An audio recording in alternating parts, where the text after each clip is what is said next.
Welcome to On the Table with Ashley, a podcast where I explore ways in which we can lead more fulfilling lives and amplify human connection by increasing our curiosity and communicating with less judgment and more respect. It's my absolute pleasure to welcome Jon Cohen to On the Table with Ashley today. Jon is a senior executive, knowledge creator, and data scientist with a 20-plus year track record of authentic leadership, significant revenue generation, impactful content marketing, and high-fidelity results. He effectively blends commercial and academic mindsets and is fiercely committed to high standards in building the future of strategic research and experience management. An astute content strategist, Jon is adept at cutting through noise to deliver crisp stories in print, on TV and radio, and as a conference speaker, including his Tedx talk, Curiosity is Your Superpower. In 2020, Jon was named New School Pollster by the National Journal as one of 50 people changing the game in Washington. Jon is currently running his own company in stealth mode, which I can't wait to hear about when it exits stealth mode. Jon joined SurveyMonkey in 2014 as its chief research officer. Prior to SurveyMonkey, he was vice president of research at the Pew Research Center and led the Washington Post's polling operation as director of polling and polling editor. Jon received his BA in history from Johns Hopkins University and his MA in political science from the University of California at Berkeley. You can find Jon on LinkedIn and Threads at JC Polls. Welcome, Jon. Thank you, Ashley. It's wonderful to see you. It's wonderful to see you too. So I always like to start, even though I know the answer to this, hearing a little bit about where you grew up and what kind of kid you were and what you liked to do when you were young. Good thing we have some real time with one another today. For that's an increasingly long time ago. And it took me a second to figure out what intro you were referring to, since we didn't coordinate on that. But now people don't even need to visit my LinkedIn. They have it there. But I look forward to the engagement with your listeners on either Threads. I'm a recovering Twitter addict, so I'm now on Threads. But look forward to any engagement following this. But enough filibustering. To my childhood, you want to go. So I was born in Berkeley, California. And, kind of it's a very unique place to grow up. In many ways, it's unlike the movies. At least it was unlike the movies in the 70s, 80s, when I was young and watching more movies with my friends. And so kind of it was just kind of a very different experience than one might expect. And so it was wonderful and weird and quirky, which is what had encouraged my parents to take refuge from the East Coast of the United States to California, because they were different and quirky and wanted a place that kind of celebrated those attributes as opposed to kind of squashing them. My mother grew up in rural Pennsylvania and my father in Baltimore. And so they were addicted to Berkeley, as my late mother, kind of said many times to me. And so kind of it was a fun, unique experience that I didn't know better, except I knew that it wasn't real life because it wasn't like the movies. And what did you like to do when you were young? That's a great question. You did ask what kind of kid I was. It's hard to define. My mother always defined my personality type as slow to warm. I don't know if that was also your experience with me at different phases. Perhaps your audience will experience a version of that here today. But kind of observing, I had a lot of good friends. I was in Berkeley Public Schools when Berkeley Public Schools and I were probably both going in the wrong direction, to use a polling question that I would adopt later in my professional life. And I went to a high school that, kind of really changed my life, because it put me in touch with people who I could sync with, and I didn't have to follow in the wrong places and, kind of get into the wrong stuff. But I was kind of modestly athletic, but I went to a high school that was small enough that I could play sports and have, kind of excellent and good and lifelong friends, coming out of that experience. So it kind of made it all worthwhile, but there were the normal ups and downs of childhood. And I was a latchkey baby, as many people were in the 70s. And there was actually an ABC special that was made about my family, kind of that highlighted my coming home, from school alone And even though I wasn't allowed to watch TV, this ABC crew captured my, kind of sitting on the chair and putting on the Brady Bunch or something. And I never heard the end of that from my parents. Well, now I have something else I need to look up. This is going to be wonderful. Well, my guess is that you are a very curious child. Is that true? I was, kind of nothing was only one way. And I don't know kind of how, kind of you or, other people listening kind of experienced childhood, but it wasn't unidirectional. I was pretty academic and interested in school and learning, a lot about history and math and everything up until about seventh grade. And then, junior high took hold and, kind of pursued other things for a little while. And so that's why I look back at high school as kind of being the moment where I could come back to some academic interests, some curiosities I had, and then also, kind of connect with friends and, learn about the world. And it was the, kind of late 80s. And so there was a lot going on in the world. Many people were calling it the end of history because we had it all figured out, and it was just about going and executing. And we know how silly that argument probably was at the time. And certainly, kind of all these years later, they're kind of interesting in many terrible things, but also some wonderful ones as well. So it was an era that we didn't have cell phones. We didn't have, a lot of the distractions that, my children, your children, others have today. So it was in many ways a simpler time. That didn't mean we weren't anxious about things and, kind of have, angst and agita about lots of things going on in our own lives in the world. But it was in many ways a simpler time. Yeah, I agree. So what do you think led you to a career in polling science and whatever your stealth company is doing, which Yeah. which I have to imagine makes use of all of the skills that you've honed to date and perhaps related to polling science, but you don't have to tell us anything. But I'm always interested in what do you think led you there? Yeah, it's a good question. I mean, there is a through line. I mean, it didn't always feel like I was making, kind of singular progress on one path, the whole time. I actually was a history major in college. Again, coming from Berkeley, I had, kind of not a clear sense of a professional career. I came from a family of academics, and my mother was a social worker, ran a community organization in Oakland, for her career. And so, I didn't know what I wanted to do. I actually showed up at Hopkins as an undeclared major, which was very rare. Most people, including my roommate, knew precisely what they wanted to do at work. People knew what kind of doctors they wanted to be, not just that they wanted to go to medical school, but actually what kind of, practice they envisioned for themselves and their lives. And that's not how I was. I had a love of history, which I mentioned, that started early. And I was a history major at Hopkins, but finished not knowing what I wanted for my career. And I was kind of committed to that. Most history majors there and elsewhere at the time, probably still true today, go on to law school. I didn't know what I wanted to do. My grandfather, who paid for me and to go to college, and I was very thankful for it. Actually, there's a rocking chair from him. You can't see there. Well, I can see it. Some way I can't see it. He said, John, I don't care what you become in this life, but don't become a lawyer. So the dominant thing that people in my major were doing, sorry, Ashley, for an offense that they caused. It's okay. I'm a recovering lawyer. You're recovering from Twitter or X, and yes. I'm a recovering lawyer. So it's all good. Yeah. Okay. Thank you. And I do apologize. I should be a little more thoughtful in my commentary. But he said, don't do that. So the one thing that kind of would have been natural to do, and maybe I would have been good at, maybe I would enjoy it, or maybe not, kind of was off the table. So I started applying for jobs, my senior year, and, college recruiters would come around from different corporations. And there was a, recruiter from what was then called Accenture, which is, was that then called Anderson Consulting, is now Accenture. That's how long ago it was. And I spent so much time convincing them that I, as a history major, really wanted to be a computer consultant, that by the time they offered me the job, I, was convinced that this was what I should do.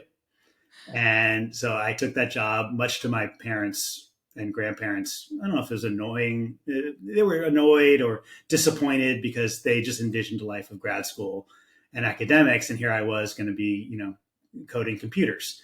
Yeah. And this is, pre.com anything. So that was a choice that felt, meaningful to them in a way that I was just, getting a job that I thought would be fun. I will say, I'll digress a little bit to some career advice I'd received from a professor sitting at the Jagiellonian University outside Krakow, Poland, kind of when I was a junior in college. And he said, John, I don't, you can be anything in the world today, but you have to be that thing by the time you're 30. Not because you can't change afterwards, but, you're likely to have other things that you kind of impinge or infringe on your decisions, when you're 30. Right. And so you should, start thinking about it and advancing to it. So whether it's law school, he wasn't my grandfather, so it was law school 3 years, and med school 4 years, or a corporate ladder 4 or 5. And so he said, but you should, because you don't actually have to choose what you want to be by the time you're 30 until 5 years before, that leaves college graduation until that time to do whatever you find most edifying, to do the things that put you in the best position possible to make good decisions, when you are forced to make decisions or when you have to. Now, subsequently, I raised 30 to 35 to 40, 30 to 45, 50 and beyond, because why not? And I'm about to be 50 and I feel like I'm starting a whole new thing. So, you got to do it. So I think and kind of that resonated with me a lot because I didn't know what I wanted to be. So it kind of fit. But it was also why I was able to take a job, in something that I had never thought of doing. I was able to be a computer consultant because it wasn't a forever job. Right. I had this period of time after graduation where I could just learn new things, getting back to the curiosity point. I could learn new things. I could, try it. And then there was really no consequence if I didn't like it or if it didn't become a career. So kind of not having that pressure was important to me at the time. It's important to me, was important to me subsequently in other decisions, but it was important. And that actually grounded me in a way, kind of skills wise, that was ultimately hugely beneficial to my career because I learned to program. I mean, now it's, kind of easy to say, learn to code, kid. And, there've been several generations, kind of that have been taught that. That wasn't true, kind of then in the early 90s, pre-.com one. And so, but yet I learned to code and that was incredibly useful. So when I ended up going to grad school and making my parents and grandparents happy, at least for that period of time, for that decision, I excelled at the things that coding helped. And that included, kind of surveys and public opinion. You asked me how I got into this. I got into this because I went to graduate school in political science, because if I had gone to graduate school in history, I would have been a history professor or a history teacher. And I didn't know that what I wanted to do. I wanted skills. And I had this computer, kind of skills. I had, kind of academic interests. So I chose political science because it was a blend of the history that I was interested in, and I could continue to, hone my, computer and quantitative skills. And so, kind of polling in grad school was this mix of substantively interesting things with where, kind of you excelled the more you could code.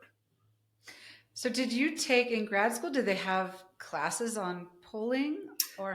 They did. So public opinion is kind of like one of the core, fields within political science. And political science at the time was finishing a transition away from more political history to being more like economics as a discipline, more like, economics just with different data. And those data, by and large, were surveys. So surveys had become, kind of the core grist of, kind of the study of not just American political science, but comparative, political science, et cetera. So it was a study of that. So I wasn't as interested intellectually, but it was, kind of clearly continuing to kind of beef up my skills in that area that ultimately became my profession. So I had career options because of that choice. And I will say, much to my late grandmother and mother's lament, I didn't finish grad school because I got a master's, which you mentioned earlier, but I wasn't really fit for sitting in the library trying to increase the world's knowledge of, public opinion or political science by a few millimeters, particularly when .com 1 was happening. I was at Berkeley and my friends, at least on paper, were making tons of money and they were certainly having a lot of fun. And I was in the library. And so I left graduate school to go into .com world. And so that was my first foray into pure tech. But I've always kind of wended back and forth between the academic and substantive side and the tech / modeling side. So that's kind of where I went back and forth, but originated in a desire for skill development and applying that into the real world, at least the real world of trying to understand what the heck people are thinking. Yeah. So, do you think what interests you about surveying is the art and science of it, or is it the information that we get out of it and how we can change the world, hopefully improve the world? Because it is interesting that you've gone back and forth from sort of tech to academia. And maybe that's the pull of your parents, or maybe it's just innate. So I'm just kind of wondering, like, at the core of it, what is it? It's one thing to study something to get skills in college or grad school. It's another thing to spend your entire professional career in something. And some people do that because they're not, it's like you wake up 20 years later and that's where you are. I don't get the sense that that's who you are. Like, I think that if you were not really truly getting something from the work, you would have chosen a different path. So I'm wondering, like, what is it? Yeah.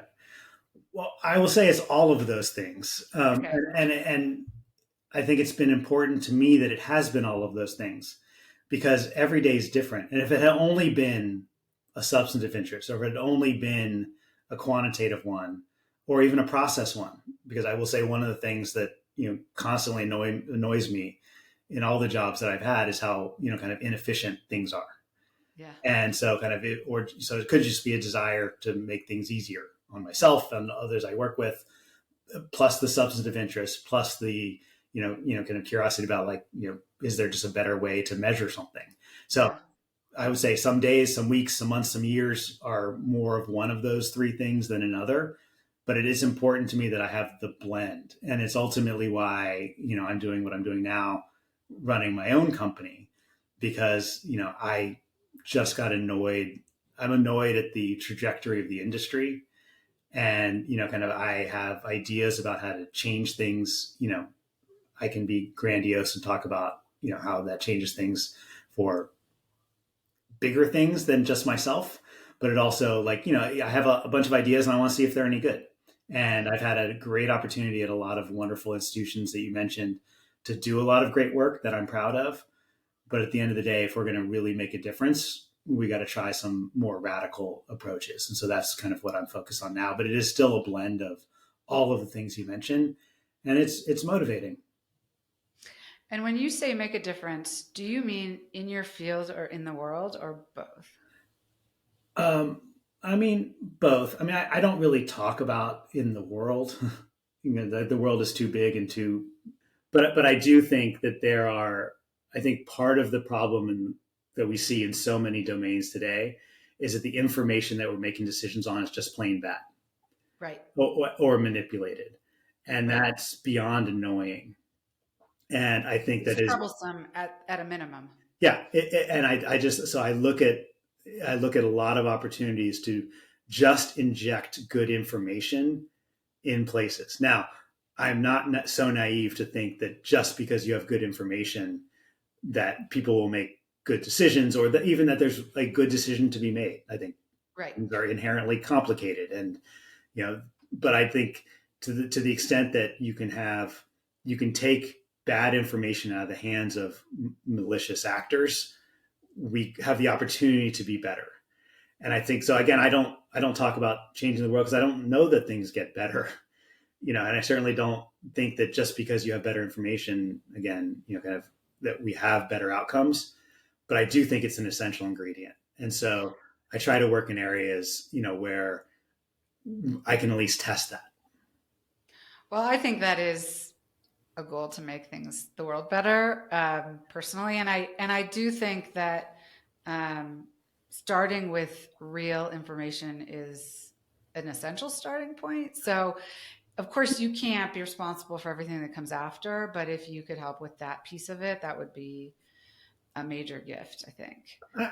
I'd like to think so. And it's also why I mentioned efficiency, kind of issues. I mean, like, part of the issue I see in, kind of the survey industry, which is where I've kind of seen and now seen from multiple angles, is that it's so hard to produce information that even the smartest people spend time in the production of numbers instead of the thoughtful analysis of those numbers, or even the thoughtful construction of what they're asking. And so kind of like efficiency isn't just some generic business thing to say.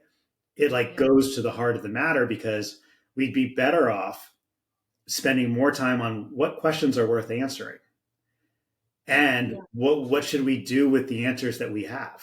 And I know from not just the newsroom experience where, gosh, I have a whole bunch of data and I have to write an article in 3 hours, but, to other situations where people have, more time, but still spend it on, putting a data set together with another data set, checking for errors, all the stuff that's essential to do. But you have the brightest minds spend on the smallest tasks. And that's a problem. Yeah. As a sort of tangent, I think that's probably what my grandfather was getting at with lawyers too. Well, I will just say, in defense of lawyers, just like any profession, there are many types of lawyers, and I think it is still a noble profession. 100%. And I have a couple of documents here I need signed, so I wish we were in the room together. Well, I want to get into a little bit sort of methodology. So how do we know a survey is good? But as you were talking, this also came up. So I listened to the All In podcast, and I heard you on the All In podcast in episode 11 in 2020. I don't think I reached out to you after I heard that. It was on the presidential election, and it was so fun to hear you on that. So in a recent episode, though, which was, I think, just a couple ago, episode 176, David Sachs made the comment that you can ask a question in a way on a poll and get whatever answer you want to get. And his example, this was in the context they were talking about Biden's 2025 budget with 3 proposals that could increase capital gains tax rates, if all 3 passed, by almost 45%, which would be the highest in 100 years. So that was the context of the discussion they were having. And then he made this comment that he could put together a poll that would prove a majority of the American public is either for or against Ukraine funding, depending on how you ask the question. And I was thinking of you as he was saying this, and what would you say about that? Is that a problem of methodology? Is it a problem of not being careful in the questions? Is it a problem of, who you're asking or how big your sample size, which probably goes back to methodology? So I just wanted to get your take on that. So I guess I would start with, on the question, like, is it a problem? So there, you can ask different questions and get different answers. Yeah, for sure. Does that mean it can mean anything? In that case, does it mean that people aren't paying a lot of attention to the issue, and so the words you use, matter a lot? Almost certainly in case of Ukraine aid. Does that mean that it's worthless? No. I mean, part of the thing, and I mentioned malicious actors before, and then forget, somewhere south of malicious, just like motivated actors, like in the political context where some of those polls might have been asked, people have a point of view and they're trying to show that other people share their point of view so that a legislator will act in a certain way and vote a certain way. So there is a game being played, and I don't say that to minimize it. Like, they're trying to generate, support and momentum. Now, in an issue like Ukraine or others that people don't think about every day, it is entirely possible, and I would say reasonable, that how you construct a policy, kind of will have different levels of support. That would be true even for something that was, had high levels of support. That doesn't mean public opinion is irrelevant or invalid somehow. It just means that you need to take it into context and understand what people know, how it matters, and what you should do about it. So I'll use a case at the Washington Post, where normally we're asking a single question: do you support or oppose? We didn't call it Obamacare at the time because it wasn't popular, and the former president hadn't adopted that as a positive, kind of way to talk about it. But there wasn't, it's like, do you support or oppose Obamacare? And everyone in the newsroom and our readers wanted to know, is this popular or not? And I felt an obligation at the time to say, well, the policy is being formulated right now, so it doesn't exist. So like if we want to understand where people might be in a complicated policy in kind of different scenarios, you have to ask them different scenarios. So we actually took the time on the questionnaire, and these are all telephone surveys at the time, of asking, well, if a lot of the controversy was around the public option, whether there should be a public option, for in the states to kind of people could latch onto if private insurers weren't available. And so is the public option kind of something that people support? Well, it turned out it was different if it came with a requirement. It was different if it came with a tax implications. There were like 6 different scenarios. And so when someone came to me and said, is the public option popular? I can say I said, here's a 27% version and here's a 72% version. Yeah. And I thought that was an important thing to reflect on about people's, kind of impressions of this policy. And those are all real numbers. And it depended on the scenario. Now, if I asked people in that same poll, which I did, well, are you happy with your doctor and are you happy with your own healthcare? I could have worded those differently and we would have gotten roughly the same answer, because that reflected something going on in people's lives and they had direct experience. And so those opinions that they have in those situations are less vulnerable to wording changes. Yeah. But in something like policy and healthcare, like I'm describing, or David Sachs and Ukraine aid, it's entirely dependent on what we're actually talking about. Yeah. So I don't see that as like proving public opinion is one way or the other. It's more like I can choose to present a view through my prism versus yours. And, kind of so much of what we have to do as poll readers is to sift through, well, what was someone's interest in producing that result? Well, and today I would argue that because, at the beginning of that, you were saying how there are many, even if they're not bad actors, they're motivated actors. So there are people who are trying to get a certain outcome. Yes. So that lack of objectivity, I think, is dangerous. And so we don't know if we're actually getting a true answer. That's right. And like, what is independent information? And where does it come from? And there was a good example of this just last week.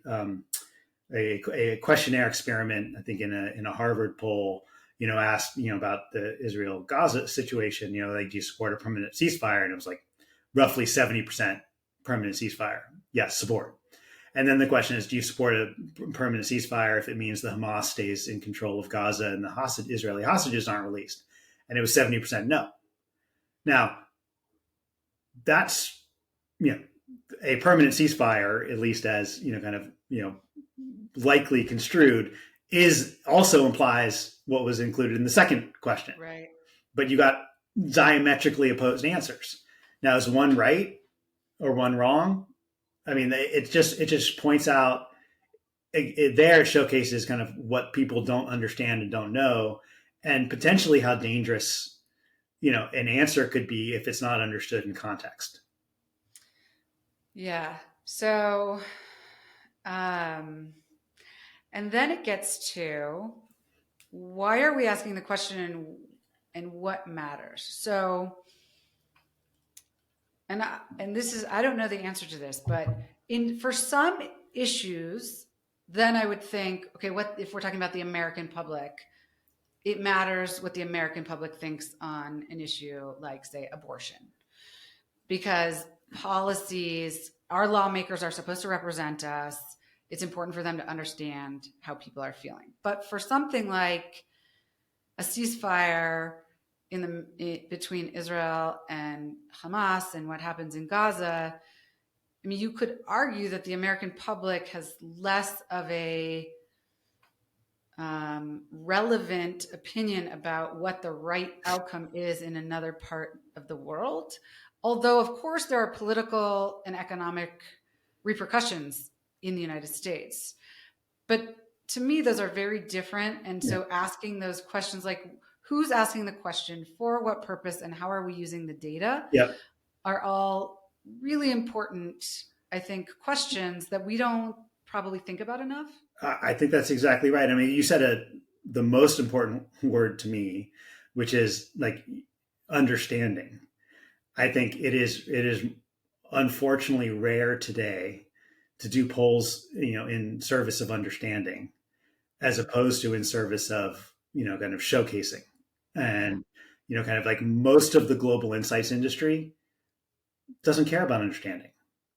And a disturbing proportion of the industry doesn't care about quality numbers at all.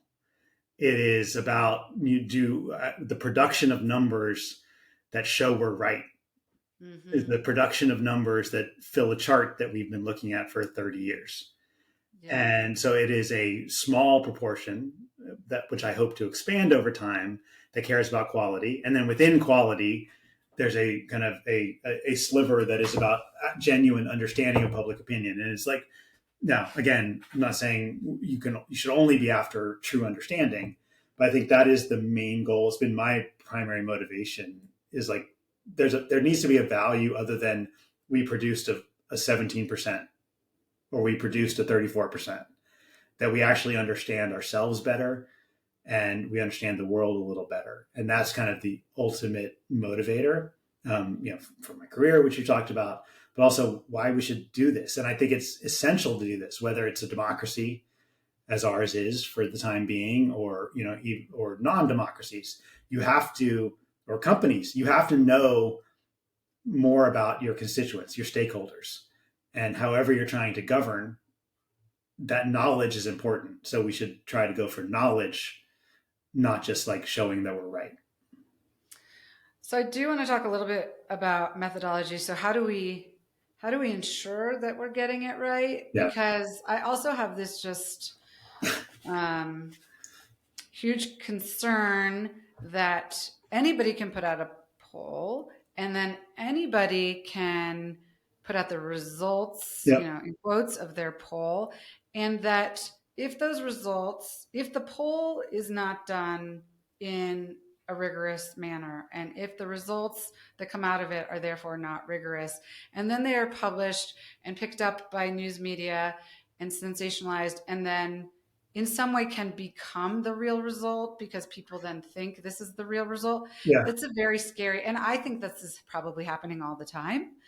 So is there, we have standards for so many things in our lives. Could there not be standards for a poll? This is a really tough question, and multifaceted. I will, and things have gotten harder. So, I was, it's the Washington Post, which you mentioned. Before that, I was at ABC News. In both places, I was responsible for deciding what polls were airworthy in the case of ABC News, and deciding what was print-worthy at the time when people read newspapers, and pixel-worthy on the Washington Post. And it was relatively straightforward, kind of early in my tenure. It got more and more complicated and hard to say, here's the line between quote unquote gold standard, polling, and, more tarnished or even less precious metal, polling. It was getting harder and harder. Some of that was the deterioration of the methods that we had learned and relied on for so many decades. There was a time, kind of your older listeners will relate to it, and your younger ones may not at all. Certainly your children can't. That when everyone had a home telephone, and when there was a home telephone, whether those numbers were listed or unlisted, Pollster could dial them at random. And there was something about that methodology, in the random selection, that kind of drove the industry. And people were also willing to, interrupt dinner time with their family to answer a phone call, sometimes of up to 20 minutes to talk about issues of the day with an institution, meaning a news organization or someone else that they might have trusted. And certainly more people did at the time. So there was a decades-long deterioration in the quality of telephone polls, which reached a tipping point, around the time I chose to see if we could do better on the internet and go to SurveyMonkey. But even at the Washington Post, it was getting harder and harder. The landline access was deteriorating. Cell phones were, coming online. It's much more expensive to call into cell phones. The yield is much lower. People ignore those with more, kind of regularity than they did landline. So a lot of things were happening in the telephone world that were driving response rates down into the low single digits. And that was problematic from a methodological standpoint because we could no longer be as confident that we were getting plus or minus, close to the truth as we were before. And so things were changing, and our confidence was waning. And so there used to be it used to be pretty clear that it was like, well, this poll's print worthy and this poll's not. Our level of confidence between in that distinction, at least my level of confidence, was going down. Kind of as I was at the Post. Most of the polls in the dating myself, most of the polls in the 2010 midterm elections were actually from IVRs, from interactive voice response, robocalls, and no longer using live telephone interviewers. And our standards, matching most, kind of American news standards of the day, said you had to have a live telephone interviewer, and including cell phones a little bit more, but kind of still mostly landline. I thought we were ignoring robocalls, so we were ignoring more than half of the polls that were out there. At some point, we're doing a disservice to our readers, particularly readers of the Washington Post, who are seeing those polls anyway, by not talking about them. So I rewrote the rules, the standards, to be able to include them, not uncritically and not in isolation, but to not appear that we had our head in the sand on these politically important, pieces of news. And so that was I hemmed and hawed a lot about that. I consulted lots of experts in the academy, my other people in the news organization, but we had to rewrite them. I thought it was important. So that's, kind of 2011, we rewrite the rules. Now I think it would be almost impossible to write news standards. So much has moved online, kind of sometimes you can do work online well, sometimes you can't. I think I did a lot of good work in 9 years of SurveyMonkey, but it was imperfect, and it's one organization. Yeah. I think the first thing is you got to try to produce quality, and not everyone's trying. And so, but without getting into, libel, or slander, you tell me which is the right term. I don't want to you can't call out people the way you used to be able to call out models and methods. And so I think we're in this really precarious situation. There used to be an organization called the National Council on Public Polls that published, here are 20 questions journalists should ask before kind of writing about or looking at a poll. And, you read those now, and they're mostly from a different era. They're not relevant questions. When I give talks on polling, as I do periodically, I say there's one question to ask now, which is, why should I believe you? Take me through who the people answering are, how you're answering, show us all your questions in order. So, and then how do you adjust the data? Because all survey samples have bias. How are you addressing the bias with what tools? Are you waiting to census? Are you waiting to other things? So it's a hugely hard problem. I don't know how to solve it. What I've said for more than a decade is I think we all benefit if we can start to agree on what makes good methodology, because there's so many important things going on in our world. We need to start talking about the substance of the results, not debating the math that got us there. And we're no closer today than when I started talking that way a decade ago. And we have to get there. Well, that's depressing. Thanks. So I agree we have to get there. I also think an entirely adjacent but no less important issue is that I'm not sure the journalists are even asking that one question anymore. Some are definitely not. I know lots who are. Yeah. I also don't give them a very satisfactory answer because it's hard to know. Yeah. It's hard to know. And we certainly have had enough experience in recent elections to, in partly in a good way, to not, over rotate to thinking that these are highly accurate instruments. Right. And, I will say one of the problems is, polls are pretty good at saying if something's 70-30, that one side's ahead. And if it's 60-40, we're pretty good. I think we're expecting too much if we think we're going to always get a 51-49, situation, right, quote unquote, right. I think the quality of our samples, kind of is too low. Our understanding of the context of response and our ability to, kind of eradicate bias, is too weak. That that's probably a bridge too far. And if that's the expectation, some of this is just we need to expect a little less from these things. Yeah, that makes sense. So in your 2018 TEDx talk, I think I might have said it was 2020, but I think it was 2018. Your TEDx 2018 talk feels more right. Okay, so I thought this was very Plus prescient or because minus 2 years. I think that's where we are in our lives on memory. so during your TEDx talk, Hmm. you were already talking about people's fear of AI, which I thought was very prescient of you. Hmm. And now AI is like, we're talking about it all the time.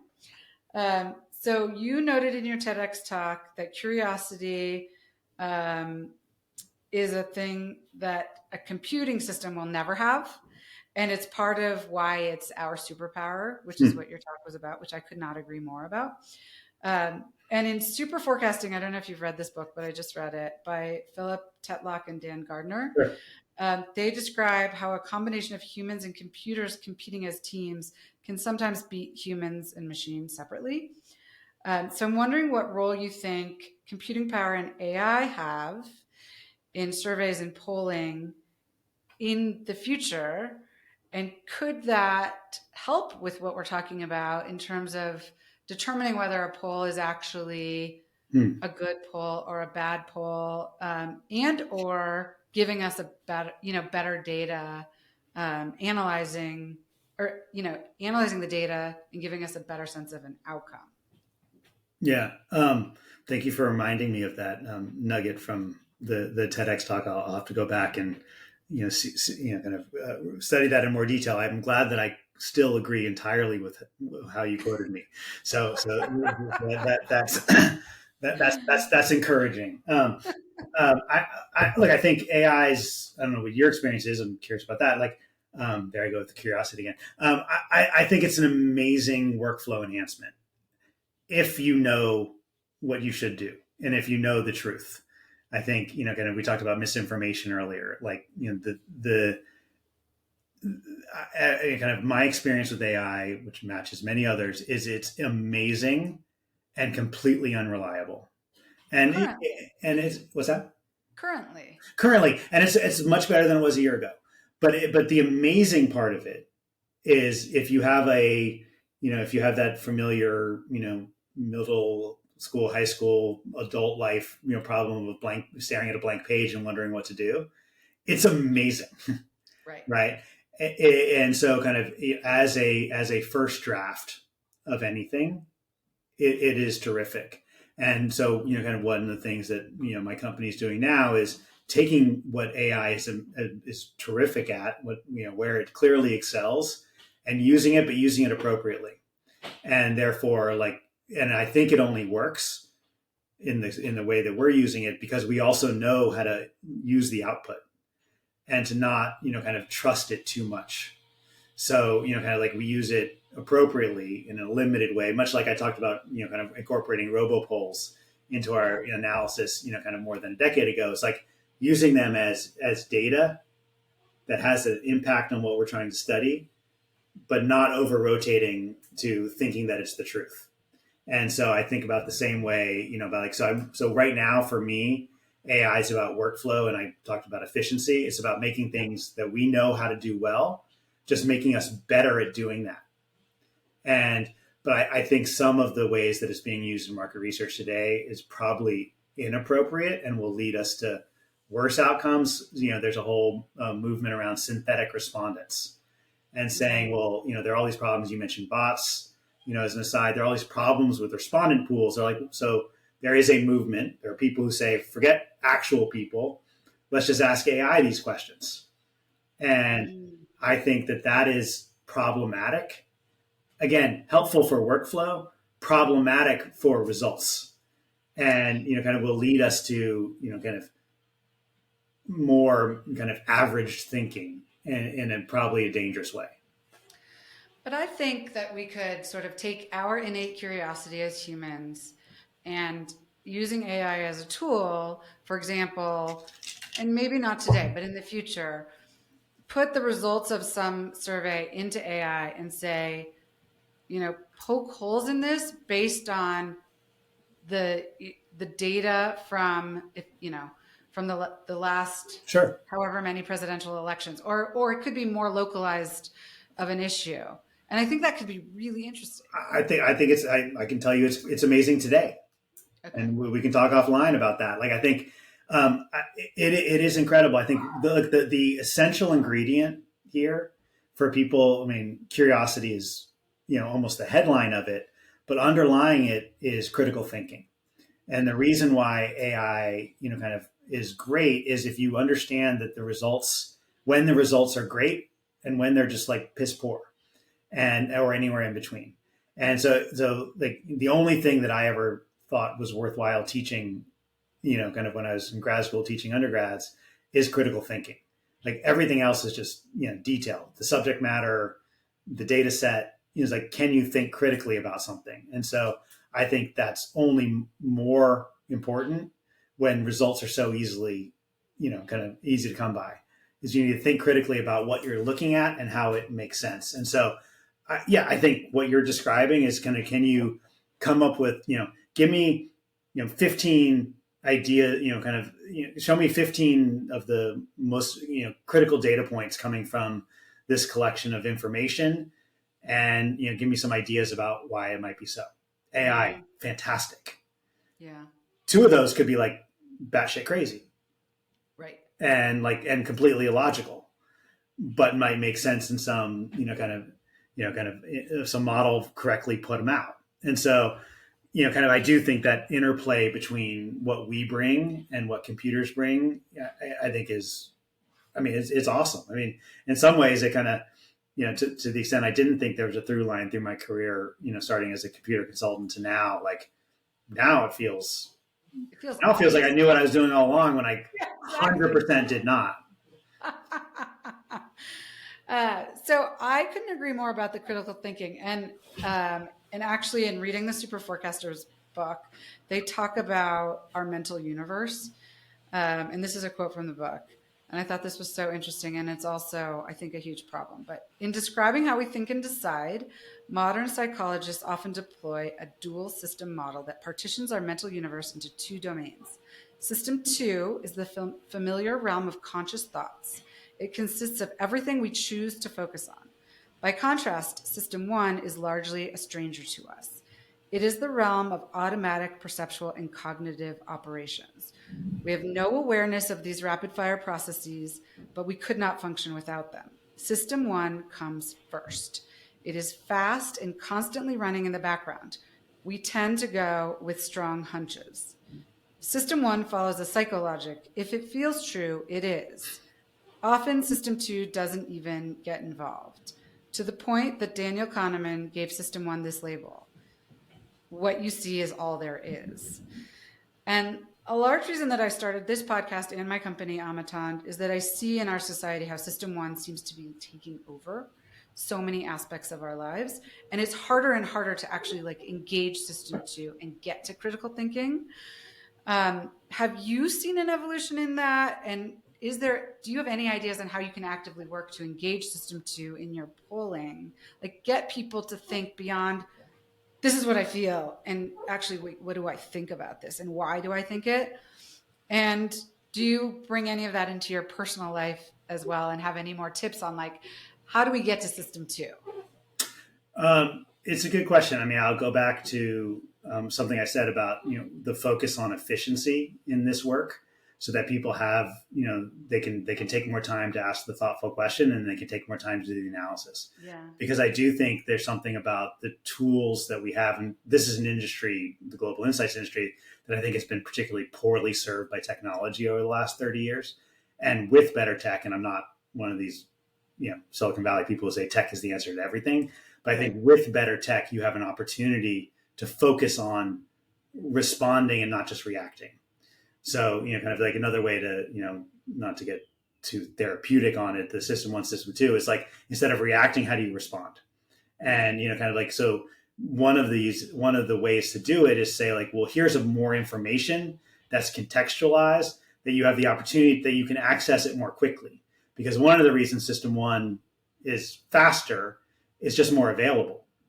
And so if you can make, and it forever is, but if you can make and get the expectation that there's more and a deeper way around the corner, more people will take the turn. And so kind of in polling, it's like, well, not just a bunch of like, the standard deliverable for many years and up to the day today is like, you might get a binder, a crosstab binder, so it used to be a physical binder. And one of my jobs, again, dating myself to the Washington Post and ABC, was like taking physical binders and like digitizing them and going fast. So like, but you still have these 400-page Excel documents that people get. Well, that should be a thing of the past, because how you can work through a 400-page crosstab document to write a story, in 3 hours. I mean, one can do it. I did it. Those were very long days. Yeah. But like computing power, call it AI, call it whatever, can make that much more efficient and surface to me the things I should pay attention to then make a decision on. And that can move us into more responsiveness, more system two thinking, even if it's not our natural, first inclination. Mm-hmm. But that's a hypothesis. Yeah. Well, I'll take any hypothesis. I think it's so important that we try to make improvements. and try. I mean, I mentioned it earlier. Like, what is disappointing to me about many industries I've encountered is like there are a lot of people who maybe because they can get away with it, maybe because they don't know better, who knows, which like aren't really trying to make it better. Yeah. Yeah, I think there are a lot of people who actually like the polarization works for them in whatever they're trying to do. But it doesn't work for us as a society. And it's, so it's, to me, it's like at a macro level, what we are dealing with in the polarization is system one is just taken over, and we really can't, for some reason, like we can't get to system two. Well, and there's a lot of, at least in the political arena and others too, like there are a lot of people who want other people to stay in one realm and stay reactive. And we see it, playing out, and I think there's a danger to it. Yeah, absolutely. Absolutely. Okay, let's talk a little bit more about your TEDx talk. So in your TEDx talk, you and Spencer Harrison talk about curiosity as our superpower. And as I was saying before, I could not agree more. Curiosity is the goal of this podcast. I think actually one way we get back to system two is by focusing and trying to grow curiosity, because when you're curious, you have to stop and ask questions. You have to stop and consider information, and you're less like focused on I'm right and I don't need to hear anybody else's view. So I really do think like we've largely lost our curiosity as a society, and we need to like reignite it. So I was not surprised, but it was a lovely reminder. And now you're going to have to go back and watch your TEDx talk that 4-year-olds, you said, ask 300 questions a day. And then I was so sad to be reminded that the number drops to essentially 0 by middle school. So I love this idea you talked about, to have somebody in your life, hopefully early on, but I think it can happen at any time, who, and this was your term, or maybe it was Spencer, authorizes your curiosity. And as an adult, I actually think you can authorize your own curiosity. And I don't know if there are any paths that you can think of to do that. You said in the talk, and this is a quote, "In a way, curiosity is my profession," which I loved. So since your TEDx talk in 2018, have you studied this anymore, and have things changed? And do you have any updated thoughts on curiosity and its importance? So Spencer Harrison is one of the world's leading experts on curiosity research. He, I believe, is still at INSEAD Business School outside Paris, and a terrific person. And I'm almost certain that the word authorizing came from him, because that felt more academic than I might have done. But so he's definitely continued the work. I can't summarize it in much detail here. But for me, I mean, it continues to play out. I mean, because again, it is my profession. Like if you are not curious and writing survey questions, or at least as many as I have, they're really boring questions. Yeah. Right. Like, or you just ask the questions that have been asked before. Trend is great, but it may not meet, the question you asked before may not meet the moment, and you should think about the moment you're in and ask a better question. And so kind of that's always been one of the things that, in addition to my, coding, my relative coding prowess, which I don't think is that great, but relatively in the survey field, it was pretty good. But the other thing is just like, understanding what question we should ask now and how things have changed, and kind of, rewording things. And again, for understanding, which is not a universal approach here. So I think that stayed true in my, professional world of writing survey questions. It's also stayed in terms of like where I should be working. What's the right organization for me, to kind of be able to do the things that I want to do, and take swings. I mean, it stayed relevant to me. I remember mentioning my children and the Y game that they were playing at the time. They were younger then, much younger, and kind of making sure that they were trying to encourage them to stay curious and not to have that fall off in questioning that kind of you cited, which is really stark and depressing. And kind of so much of the way schools are set up is to kind of again move into testing and rote learning as opposed to continued engagement. And so needless to say, I'm quite involved in their lives by our choice, my wife and I's choice, not theirs necessarily. Although I hope they're young enough to still like us. But like so like that's a daily thing, and that's the daily interactions at home and work, and it's just kind of like what environment we want to be in. I think I, like many others, was tested during the pandemic when we moved from the in-person experiences that I've always drawn a lot of energy from to sitting on Zoom like kind of things. And not to blame tech, but I've spent enough time praising it that I should blame it a little bit. It's hard, but I think yes. So that's a long-winded way of saying it's still kind of central to kind of the days that I enjoy are the ones where I feel inspired to be curious. So, and your kids are now in middle school, right? One in middle school, one finishing up elementary. So, do you feel like you've had success in sort of the continued authorization of their curiosity, and what works? I mean, it's work, and I don't mean that like just I want to do it, but and I think that, and again, when our older has a cell phone now, and so that's a that's a magnet for attention, and kind of helping him navigate through that, and creating alternatives that aren't as fun, but hopefully kind of worthy, and making sure that he continues to think critically, when he's on the phone for sure, and then also off. It's a daily, it's a lot. And so kind of, that's hard to navigate. And our younger one, has an iPad, and that's, kind of similarly attractive, to her. And kind of, figuring out how to, kind of maintain, again, I just keep coming back in my head always to not just curiosity, but to critical thinking. Because they're exposed to so many things that I wasn't, I mentioned earlier, that you weren't. And kind of like thinking critically about them that's the only thing that's going to save any of these experiences. So it's daily work. Can't take it seriously all the time, because that would be too much. But kind of just kind of working on with myself, and making sure I put my own device down to stick on that one, or to make sure I get that in-person interaction now that it's possible again, that I used to crave. Well, and I think some of it for me, like my experiences, some of it is just trying to expose ourselves and our children to new things. So I took my younger son to LA over his spring break, and we went to a house called the Future Perfect. And it's like a house, and then they have all these amazing art pieces in it.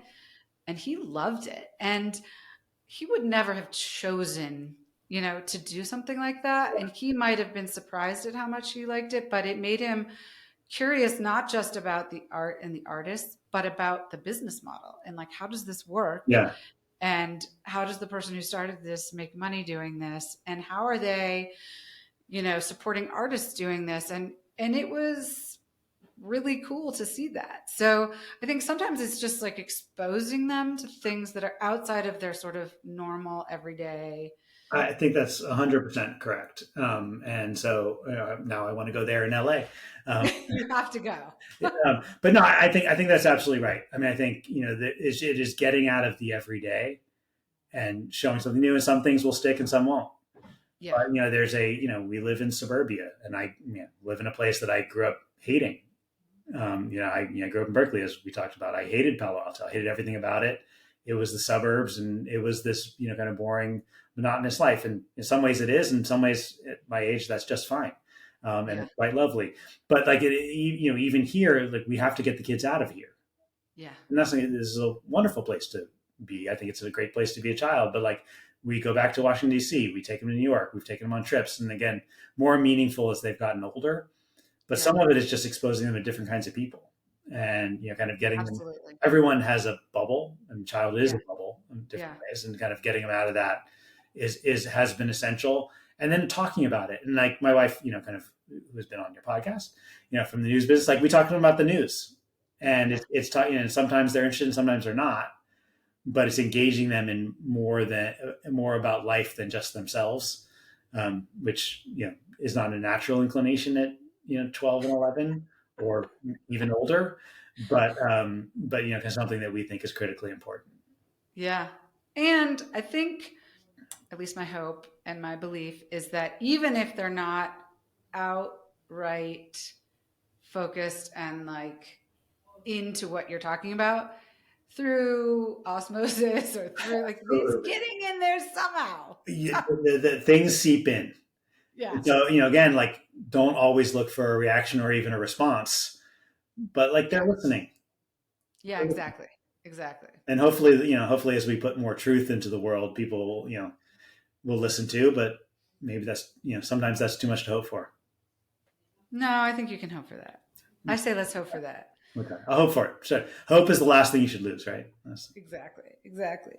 So Daniel Kahneman, an Israeli-American author, psychologist, and economist who passed away last month, I don't know if you knew that, or in March actually, adopted a philosophy that I think is wonderful called adversarial collaboration, which is a commitment as a scientist to finding common ground with those who hold different views. I actually would love for us, all of us, to adopt this philosophy. Have you ever employed this rubric with other pollsters? Have you, or just even in your work, in your professional life, have you made use of anything like this? Sure. I mean, I think that exact phrase. I don't think I used it at the time, but it would have applied perfectly to when I was at the Washington Post with the relationship I had with a mentor who ran polling at ABC News. I mean, we represented different institutions. We had a finite amount of questionnaire real estate. It was a joint poll for many years. Actually, I think they just ended their partnership, but it lasted for 40 years. The ABC News Washington Post poll, which I started calling the Washington Post ABC News poll when I switched sides. But like that was absolutely adversarial, collaboration. Those were knockdown, drag out, fights because we were thoughtful about how long we could keep people on the phone reasonably. Others were not. But there was a value in the battle over that questionnaire real estate, and the questionnaires got better because of that battle. And but we had to kind of express why we wanted things, when we needed them, when we could compromise, when we couldn't. And that was a terrific professional relationship that I had when I was at ABC News. Well, it was less wonderful when I was just following orders, but benefiting. And but for 8 years I had this collaborative but clearly adversarial relationship, to make in the service of understanding public opinion the way we've been talking about for this podcast. So that's the first one that jumps to mind. I think I've always even when I'm running an organization, tried to make a point of hiring people who feel comfortable speaking their mind. Yeah. When I'm running a company today and working with engineers who very different skill sets than mine, but I constantly say, like, we can never delude ourselves. about what we're doing and how we're doing it and the status of things. And I think that doesn't mean it's adversarial, but it just means that we have to make sure we tell the truth, because we're trying to do that big scale with the data we produce. If we don't operationally do that for ourselves and figure out the right mechanisms to do it, we'll never deliver on our goal. I think I like the phrase so much because, like you said, you always want to hire people who have different perspectives. Like everybody having the same perspective leads to groupthink, which we know can be super negative. On the other hand, you want to have an environment that's collaborative. So you want people to disagree. Like you want actively for people to disagree so you can also learn from them. But you still want to be able to collaborate so that you're like, you're all on the same team ultimately and heading in a direction for good. So I just thought it was such a beautiful idea. And I think we're also generally bad at disagreeing. Instead of being able to sit down and have a conversation about why we're disagreeing, we create these stories about why like they're wrong or bad. Yeah. And that just leads us like to a path to nowhere, in my opinion. So, and we are in a bad place on that exact front today, politically. Yeah. In political science, there's the term sorting. So we used to have a much more pluralistic, political system where, you and I might agree on 5 issues, but disagree on 5. And that was true across, kind of groups across the country. And over time, we have a lot more 10-0 or 9-1 situations, one way or the other. And so people have sorted themselves out in a way that it makes the battles fiercer, because there are fewer points of agreement and agreement. Even if you care most about 3 issues and you're opposed to certain people on those, you might agree on 3 others or some set of others. And kind of the country has become more sorted along ideological lines that make the conflicts, more severe. It used to be, if you go back in the Wayback Machine, it used to be a common response, among many people, not just a fringe, that it doesn't matter who wins. It doesn't matter if a Republican or Democrat wins the 2000 election. It doesn't matter if Gore or Bush wins. That was a common sentiment. Turns out it probably mattered a lot. Good or bad, you can take your own path, but like it mattered. And so kind of the belief that elections matter and that the consequences of losing are worse have grown. It used to be that you lose an election, you fight the next one. Yeah. Now it's like you lose an election, you fight the fact that you lost the election. Right. And that the extreme example is Trump, but he's not the only example. Like the way that the parties operate it's a constant. It doesn't really end. Yeah. It makes the system much more tense. Certainly from a journalistic perspective, it makes the coverage of it much harder and never ending, which has its own consequences.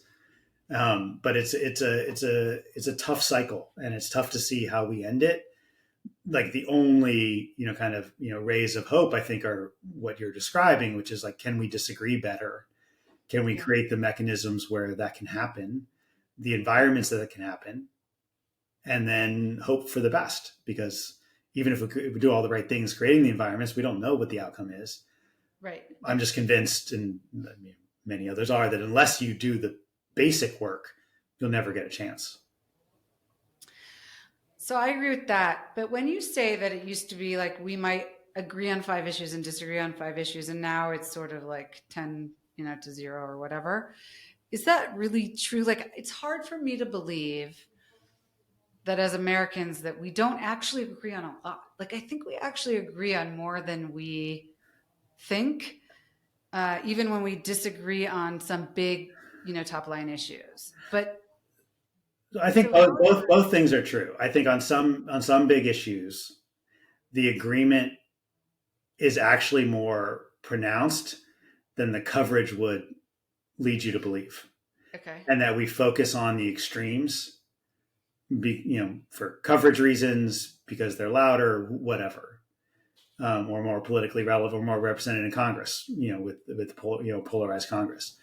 So there's some issues where that's true, but it's also true that, people who have views, that there are clusters of issues that are tighter than they used to be. So, and big ones, call them abortion, call them guns, call them immigration. Things line up in a more coherent, ideologically coherent way than they used to. And, if you're, study political science, it used to be that, political science wanted strong parties. Everyone else didn't. There's a vein of political science where they want ideological purity, meaning like, oh, this is a clash of ideologies, when our system was actually more ideological fluidity. Yeah. And, if you were raised the way I was, or came into political science the way when I came in and how I came in, I thought there was great value in pluralism. I mean, this country is an experiment. Yeah. And, it's not destined to last forever. And the fragility of it was apparent, from the grad school context. And now, unfortunately, is apparent because the fragility seems more evident today to everybody. And that's a real thing. And it's a real thing to embrace. You see it, today in the discussion around the New York Times coverage and how they're talking about whether they cover the threats to democracy at all. And there's a lot of back and forth, on that very point. And so, but it is, I mentioned the end of history, which I, was a frame that people had on the world when I was finishing high school. Like, that's not how anyone thinks about the world today. Like, this is a clearly, every moment's a historic moment, but there's so much happening now.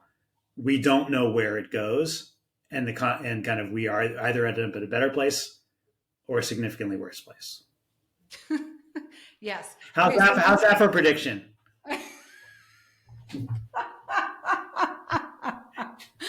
So I listened a while ago to an episode Bari Weiss had on abortion, and I thought it was so well done because, and I think this is true whether you take abortion or guns.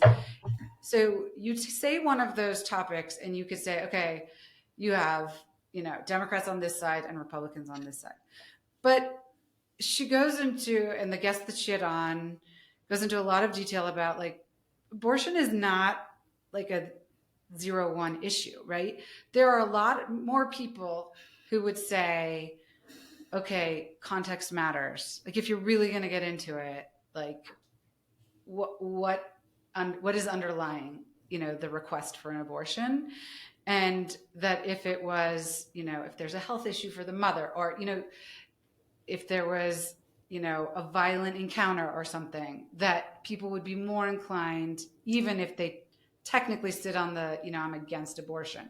And I think gun rights are probably similar. So these issues, which we take as they're either this side or this side, are much more nuanced, but we don't talk about them that way.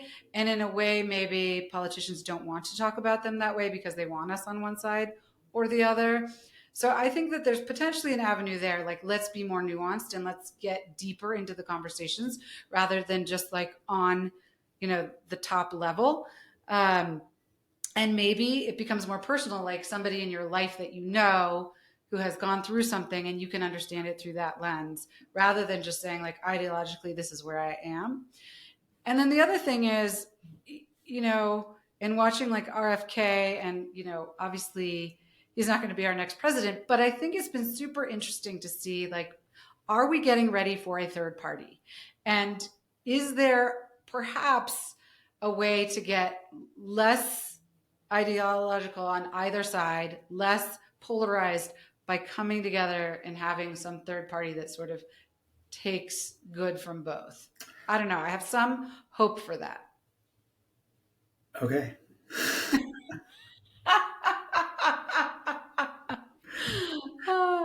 I mean, look, you're a classically trained, wonderful lawyer.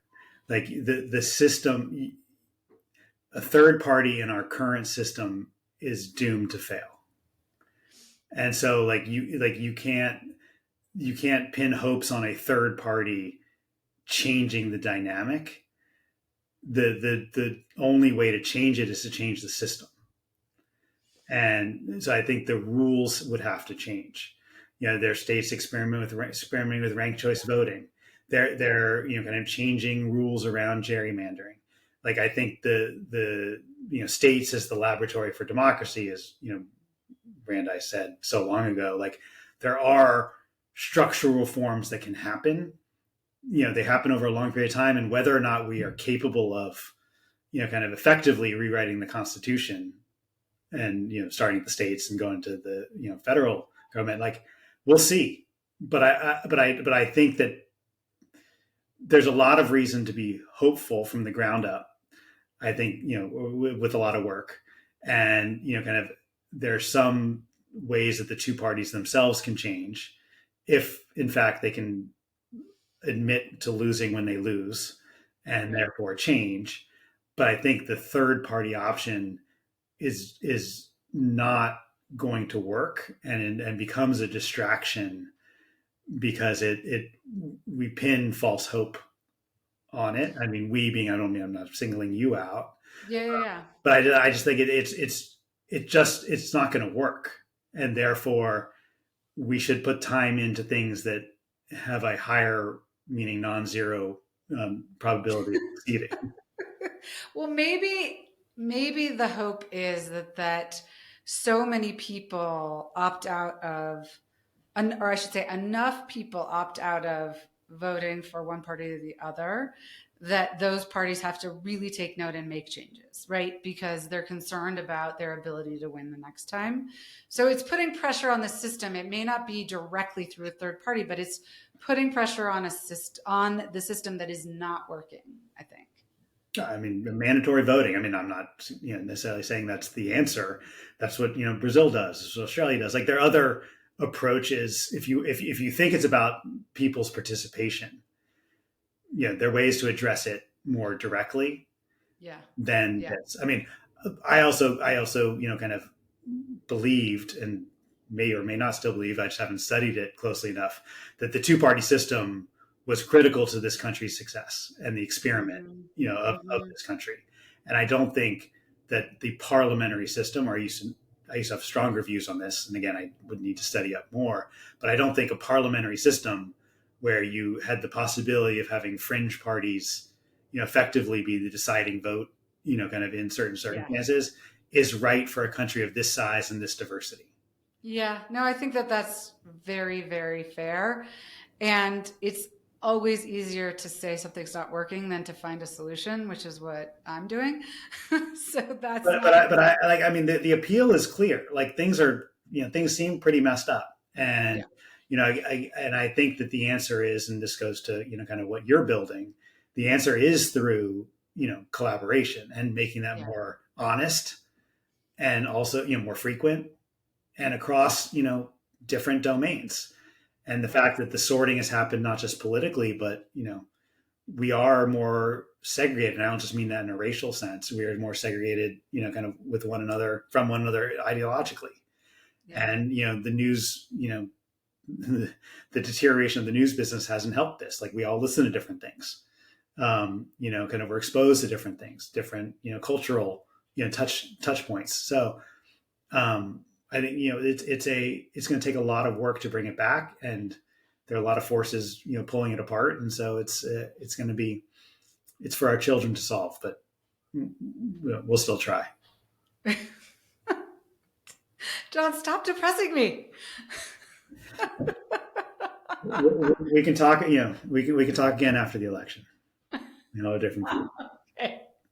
Well, again, I do think it's worth trying. And I think whatever you're doing with your company and trying to get to more of let's focus on having the truth. Let's start with the truth is an important ingredient. And I think what I'm trying to do, but it's a very obviously very small thing, but increasing curiosity and getting people to have discussions, I think is so important. And that's why I'm putting my energy towards it. But it's huge. Connection. We need connections. Yeah. Connections with one another and deeper understanding. And we need all of it. And again, like yeah, I'm interested in producing, some, truth as you're describing that I certainly describe, but like it's not just like the production of numbers that's going to do it. It's going to be people actually engaging in, conversations around, well, is this an interesting number? What does it mean? Yeah. People crave context. We all Yeah. want to know how we fit in. We Yeah. all want to know, are we weird? Are we normal? Are we like extraordinary? Yeah. And like that's what I'm hopeful, that we put the right numbers out there on interesting topics. And I don't just mean we're putting them out there. I mean, we work with, customers who put them Yeah. out there. We, we, Right. help, we help them, create, how do we transform, boards of directors or editorial boards into listening boards, and, kind of work on that. And, then you can convene them around a dining room table and show them pretty things and make them like one another, or at least respect one another. I don't know if I can make them like one another, but I hope that what I can do is enable them to talk to each other and hear each other. Yeah. And engage. Yeah, exactly. Engage. Exactly. Yeah. I had this question about the presidential election, but I'm not even go there.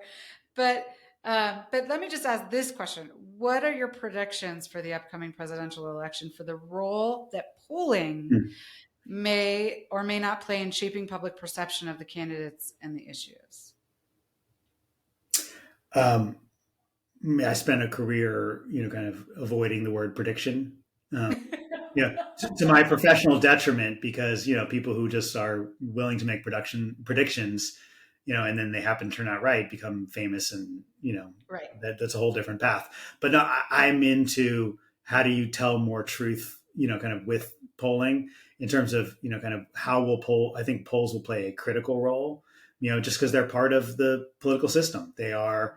This is how people, what people use to fundraise. This is how people decide, campaigns decide where to put the advertising, kind of how to allocate their on the ground resources. So polling are a critical part of the political system. It's why, going back to my robo poll example, why I felt like we had to cover them.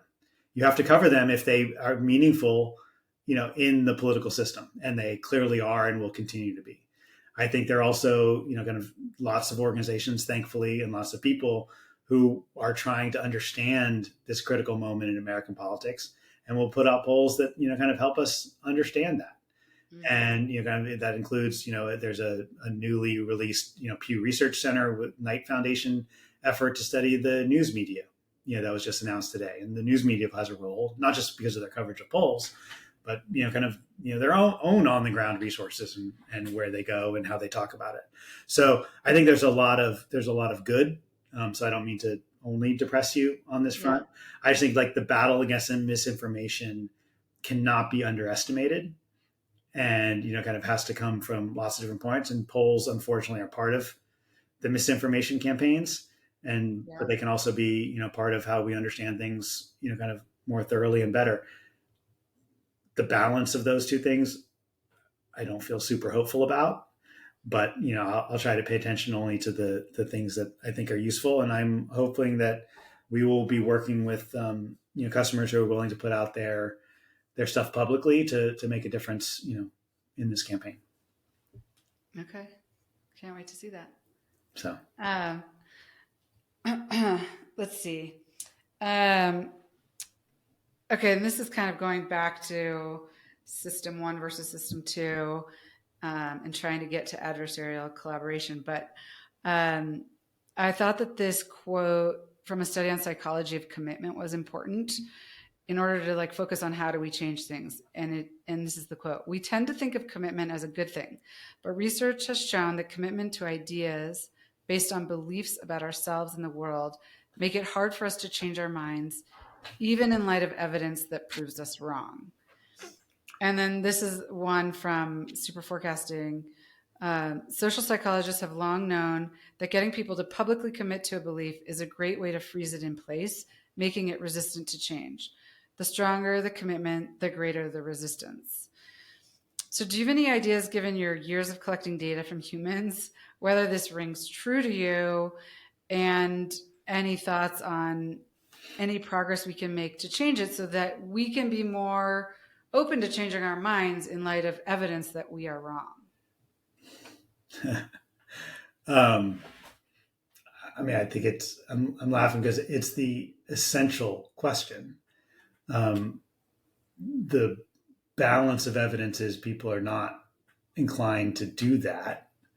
I think that there are ways to kind of nudge it in the other direction, but it's hard. I think I think we have an inclination to the whole notion of confirmation bias. We look Yeah. for information that meets a pre-existing bias, consciously or not, mostly not. And so I think it's something basic that we have to tilt strongly against in a conscious way. Yeah. I think there are ways in polling where you can kind of create the space where people don't feel threatened with contrary information in the moment. But I think to manufacture that a new experience too much is to make it also too detached from reality. So I think we have to my job is to reflect the world as it is, not necessarily construct kind of a meta version that kind of is some future world that doesn't exist, because I'm trying to understand things as they really are, not the hypotheticals of a future that doesn't. But I think that kind of I do think we have to lower the pressure here. And Yeah. part of lowering the pressure is to make it okay to have a contrary belief and express that in the right form, in the right way, that can not only move the needle for other people, but also open up some space and create some more openness within an individual. I hope there's going to be more research here, because I remember years ago at work we would do like bias training, and I remember whoever's leading the presentation would hold up like a card, and it would have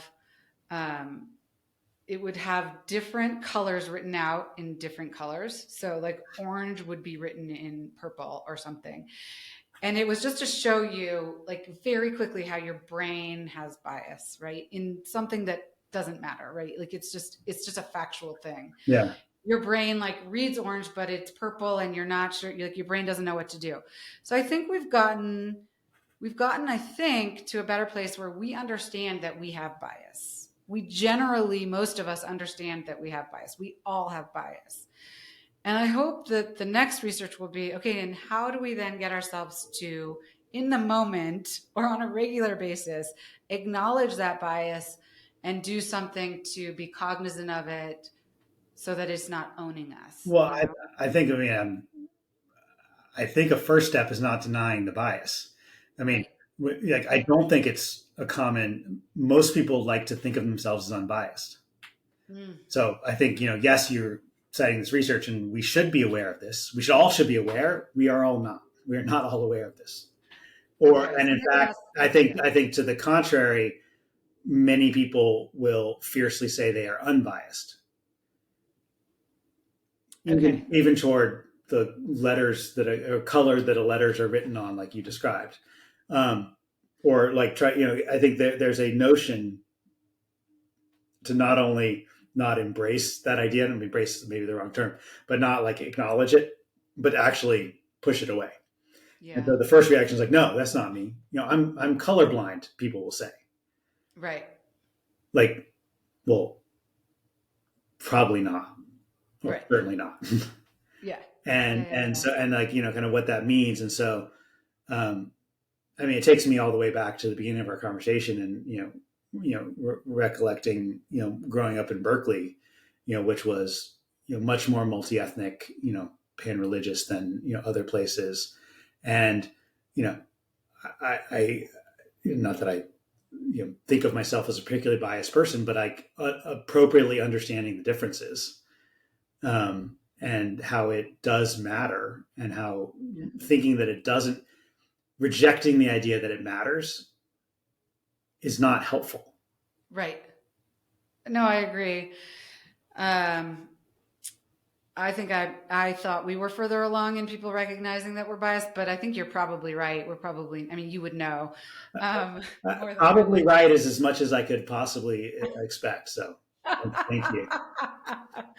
So I guess let's start there. We're all biased. Yeah. We are all biased. So maybe we need to have somebody work on getting us all to acknowledge that. And then, even then, because I acknowledge I'm biased, and yet I know I take my bias into my decision making on a regular basis, even though I'm cognizant of it. So the next step, I think, is the much harder step, which is to say, okay, I acknowledge I'm biased. What do I do about it? Yeah. And how do I sort of solve for it? And when, right? You can't live the entire, Yeah. probably not helpful to challenge yourself every moment of every day, Right. and question the bias, but, kind of figuring out when it matters, what you can do about it. And I do think, and again, a lot of this goes back to system one, system two.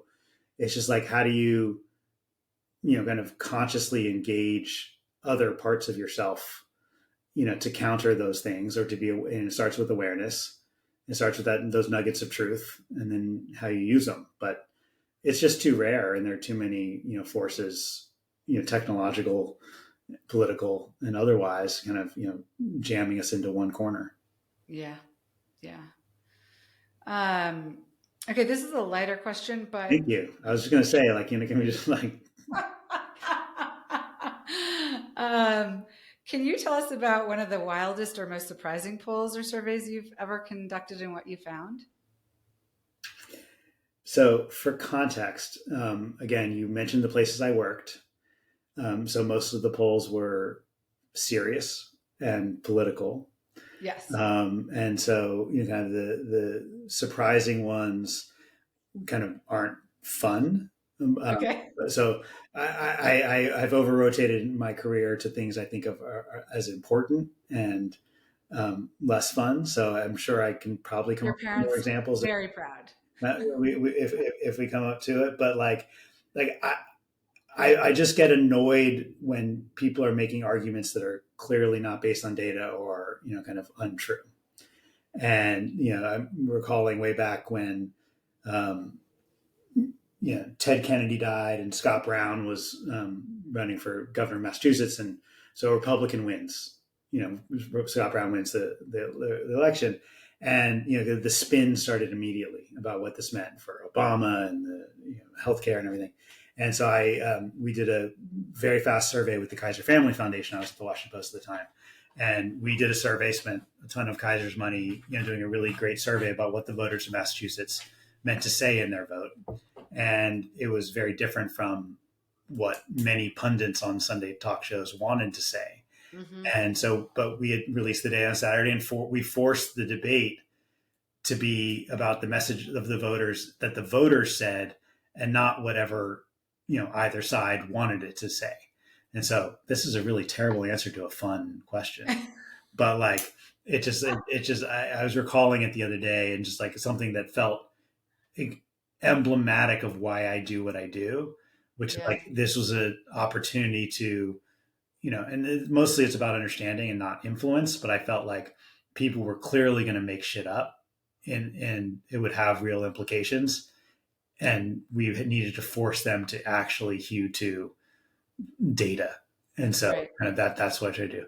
I'll try to think of a more fun example, but I definitely had the opportunity to, poll on lots of things, including curiosity, for that TED Talk. I'm confident there's an example. We did a whole thing for Esquire about, kind of how weird people are. Okay. Which is just going straight into kind of what's some weird stuff you're up to.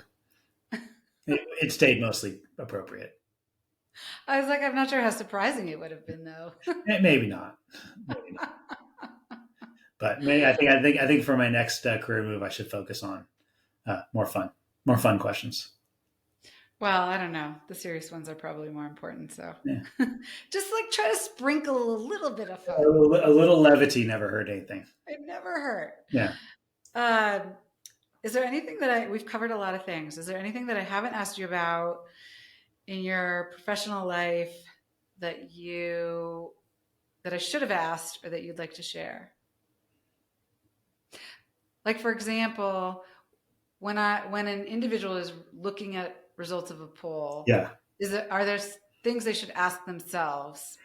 Right. Other than feeling helpless and hopeless, like I implied earlier.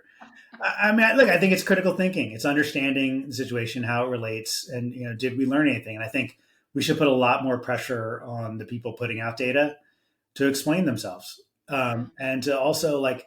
There's a lot of people asking the same question. I do, kind of having been unable to, kind of tell you lighter questions I ask. I do think when everyone's asking the same approval question and the same right track, wrong track question, it gets a little dull. Yeah. And I think that there's so many interesting things happening that we should do more question tests, like the Harvard one I mentioned, that help us understand things.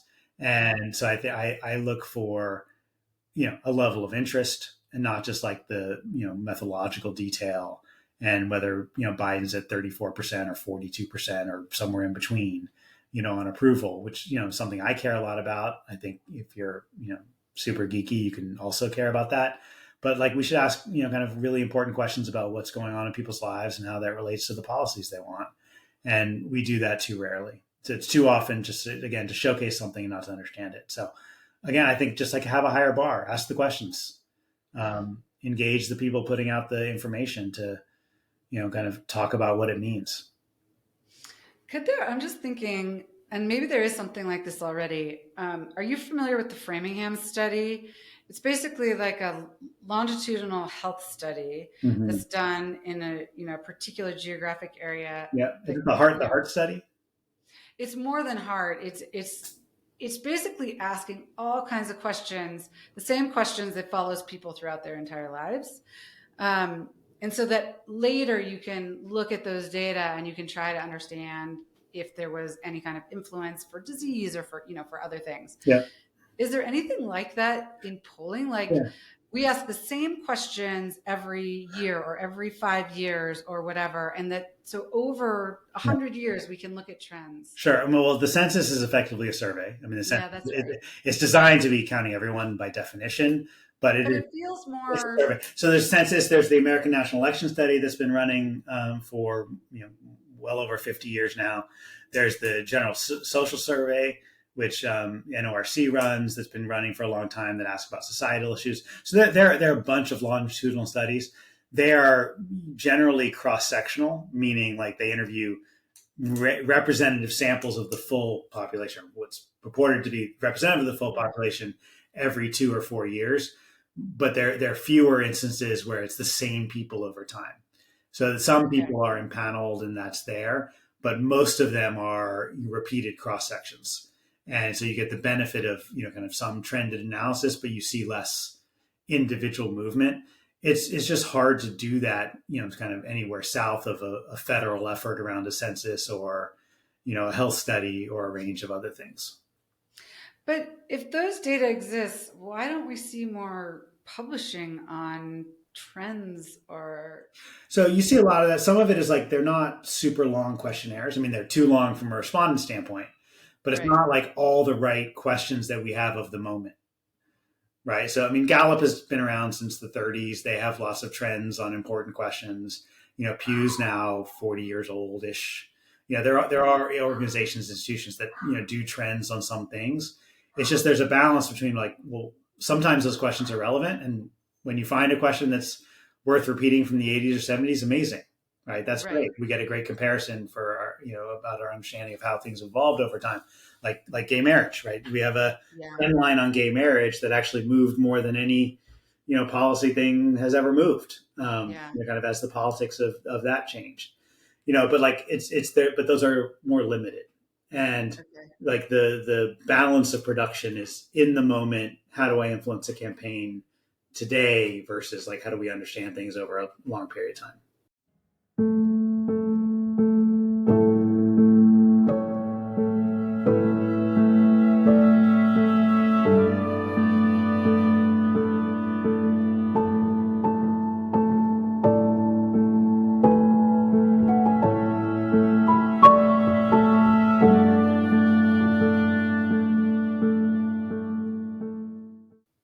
Okay. Well, let's move on. I have 5 questions I like to ask everybody at the end of every episode.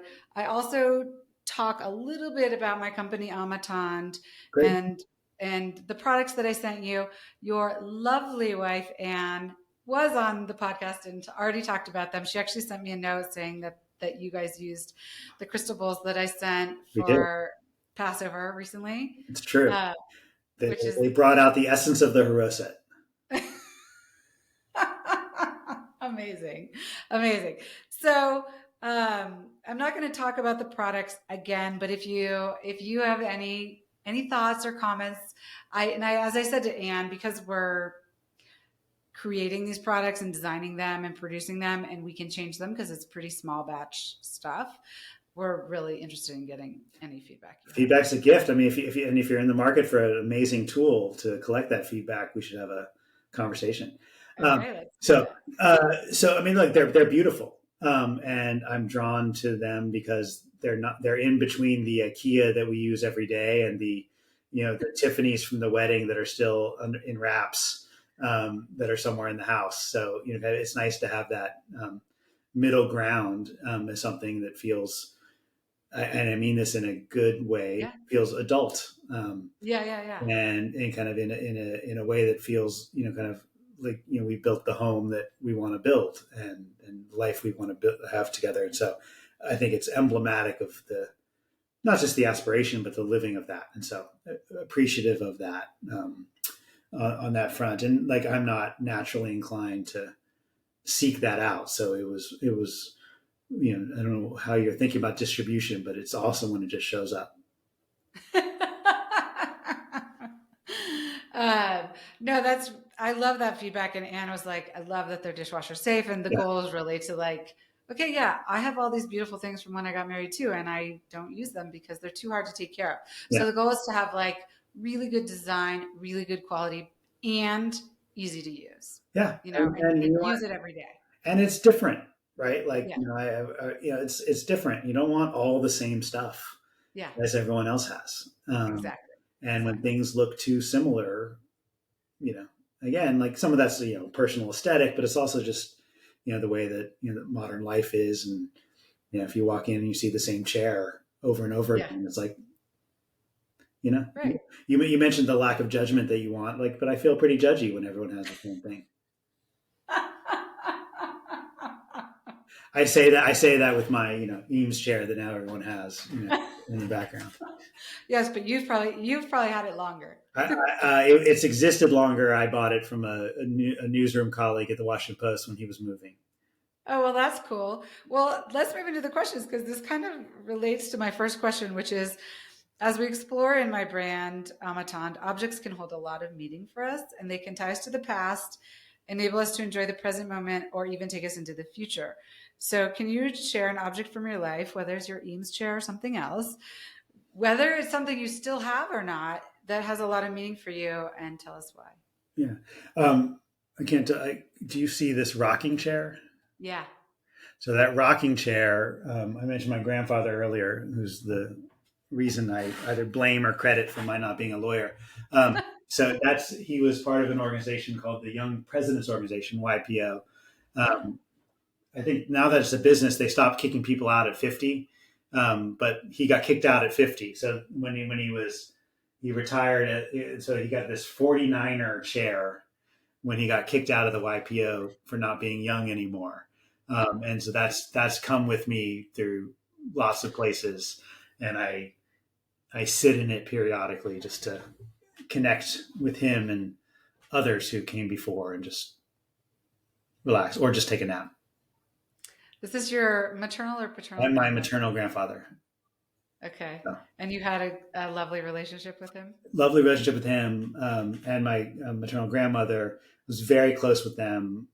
My paternal grandfather actually passed away before my father was born. And his mother passed away when I was 2 or 3. So I had my maternal grandparents were very influential, and I had a great candid relationship with them, even though they lived in Lebanon, Pennsylvania.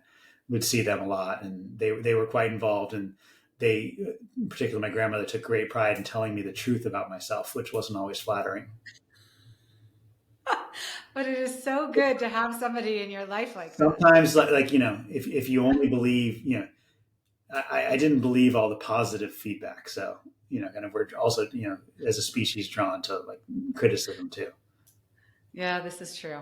Well, we have to have something to work on. Well, I think we have a lot of So things to make it, work on. you can make the bowls a little bigger. The bowls a little, Okay, great.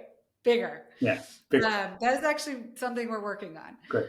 That would be too big for Hiroset, but good for other things. And for chips or for walnuts, if you're someone we both know.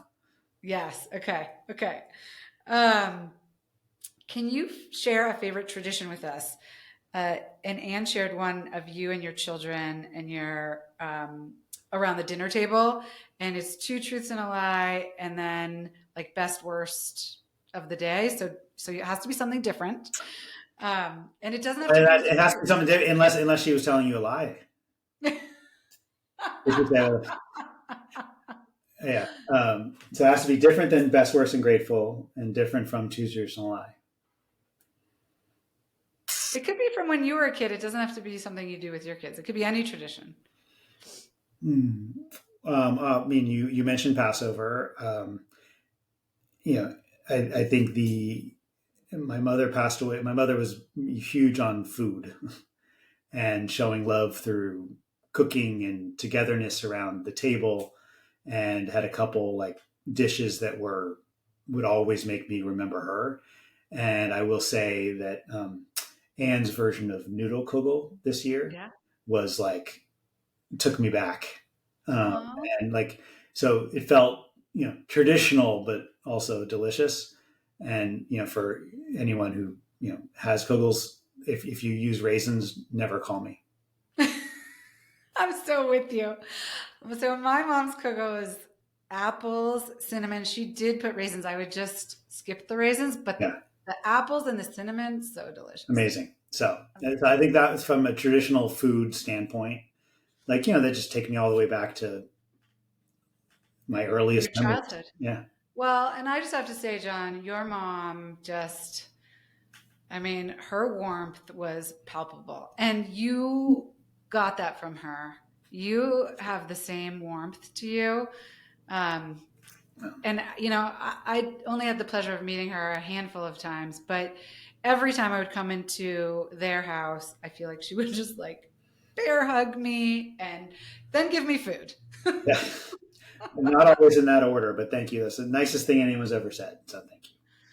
So. Yeah, well, your parents did a good job with you.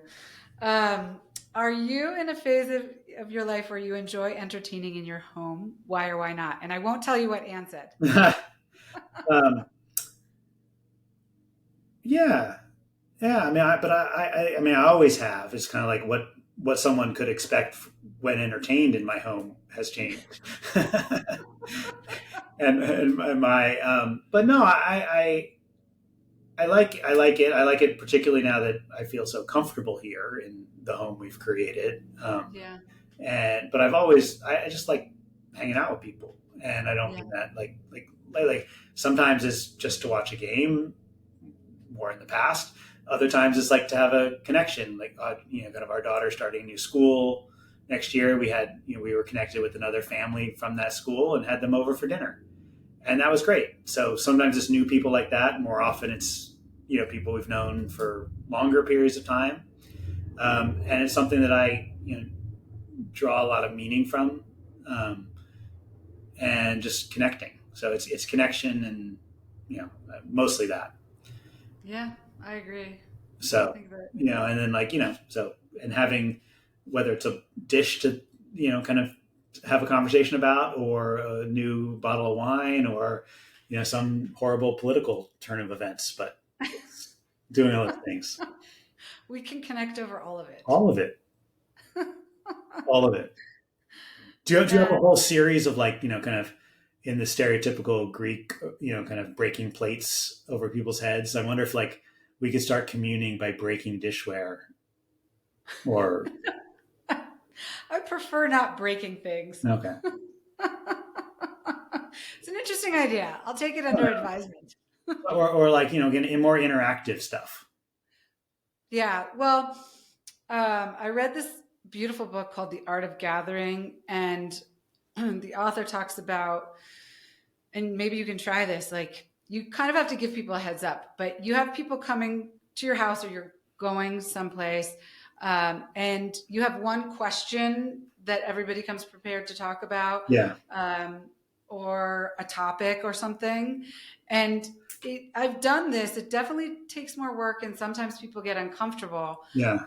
But the meaning is deeper, I will say. Yeah. We have not done that, or I don't think we've done that. With other friends have done it, and I like it.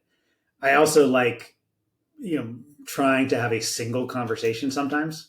Yeah. Which is in contrast to my house growing up, which was my mother always likened to an Ionesco play, where it's kind of like a bunch of free association and a little random. And so I like that. That's a natural state of being, but I also like a single threaded conversation that involves more than just two people.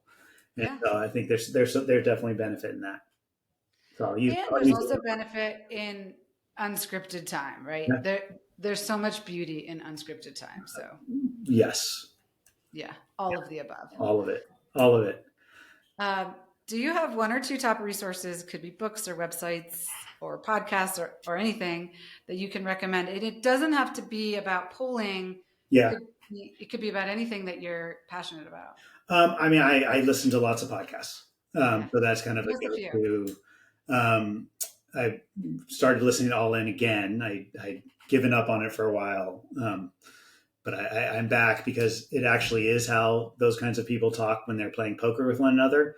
And so if you want insight into that particular world, it is a unique source of information. I, like many people in Silicon Valley, listen to Pivot with Kara Swisher and Scott Galloway and all of the many, Galloway offshoots from that. So you listen to that. I've been listening to a podcast called Call Me Back with Dan Senior, which is about it's not only about Israel, Hamas, and Gaza. It predated that, but it's kind of in a good overview for me from lots of different perspectives on that, because I try to round out my viewpoints on that very complicated situation. I think it's an area where kind of knowledge is important, and so kind of I get a lot through that. So those are kind of some go-to podcasts. I mean, I do also listen to sports podcasts when I need distractions from the seriousness of the rest of my media intake. So I listen to The Ringer and other things, NBA and NFL, and also I'm going to suggest that to Carlos. What's that? Because Carlos is not a big podcast guy. He will definitely listen to yours. Good. But he might like the sports ones. Sports ones are amazing. And also, I just need, our 12-year-old is quite obsessed with football in particular. Okay. I just need to be able to be baseline conversant on important things like the NFL draft, or I have no credibility for talking about any other subjects. Okay. Noted. Duly noted. Yeah. Last question. What do you do for yourself? Do you have a practice, a focus, a habit, or a daily routine that you adhere to that contributes to your success or well-being? I do I don't always do it, but I try to work out every day, primarily for mental health, but also for physical health. I just find it, if I don't, I'm not the best version of myself to be tried about it. So that's a big focus. I took up tennis again after many years of not playing, living in less tennis friendly, East Coast cities. Now that I'm back in California, I play, a couple times a week sometimes, and I just love it. And so I can do it without the pressure I used to feel with it, which is a good thing. I was disturbed to like pickleball when I tried it recently, so maybe that'll be in my future. It was so fun, but I also just anyway. So I do that, and I spend a lot of time, kind of with the family. I really I enjoy the kids, and I think they're probably a few years away from being less enjoyable all the time as they enter their, I will make no comment about that being a few years ahead of you. So I'm eager to, kind of talk about that. So, I really enjoy that. I enjoy, coaching softball. I enjoy going to softball games, volleyball tournaments, even if it's a pain. Watching my son umpire Little League. He became an umpire this year. I really like that. And then, kind of, Ann and I have been taking some good trips with them, to visit friends, and, kind of, we've been good about keeping friends in other cities. Sadly, not all cities, Well, all friends, but this could our be, door is open, John. and likewise. So, kind of, but that's, it's hard to maintain friendships, and, life happens and it's hard to do. And I'm thrilled to be here with you now, and so many memories and thoughts, but we can share them when we're not being witnessed by Yes. other people. Well, and I'll say, I talk about this a lot. Life ebbs and flows, and Yeah. friendships, time in friendships ebb and flow. Yep. And we have, both been in just a very busy time, both professionally and with our families. And there will be a time, for me, it will come faster, where our kids will be in college, and then we're going to be bugging you. So get ready. Amazing. And it goes back to what you said at the beginning, like less judgment. Like it is what it is. And it's great. It's wonderful to have even this time together. And, Yeah. it's like no judgment. It's like stuff happens, and things, they're twists and their turns, and, No judgment, and like the love is totally there. Like, and that is fundamentally what matters. It's, Carlos, you guys could not talk for a long time, and then you talk, and it's like it was yesterday. And I would say, if he doesn't have a dynasty blue wall in one of these houses in the near future, I will be very disappointed. I will have that conversation. Thank you. Well, thank you so much for joining me, John. It has been honestly such a privilege. I've learned so much. I'm still depressed, but it's okay, because I am an optimist. I call myself a realistic optimist. So, we just got to keep moving forward and doing our best, and, and that's what we can do. 100%. And I apologize, but I speak the truth, or at least my version of it. And I look forward to talking again, and maybe seeing you soon. That sounds great. Thanks for having me. You.